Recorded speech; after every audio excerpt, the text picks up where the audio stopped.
রাসূল সাল্লাল্লাহু আলাইহি ওয়াসাল্লাম বলেছেন, সালাসাতুন লা ইয়াদখুলুনাল জান্নাতা আবাদা, তিন শ্রেণীর মানুষ কখনো জান্নাতে যাবে না।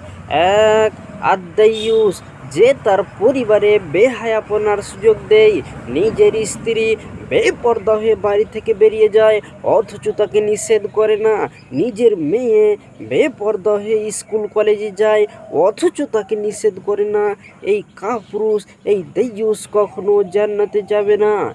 দুই, ওর রাজলাতু মিনান নিসা, পুরুষের বেশধারী নারী, যেই নারী পুরুষের জুতা স্যান্ডেল পরে, যেই নারী পুরুষের পোশাক পরে, সেই নারী কখনো জান্নাতে যাবে না।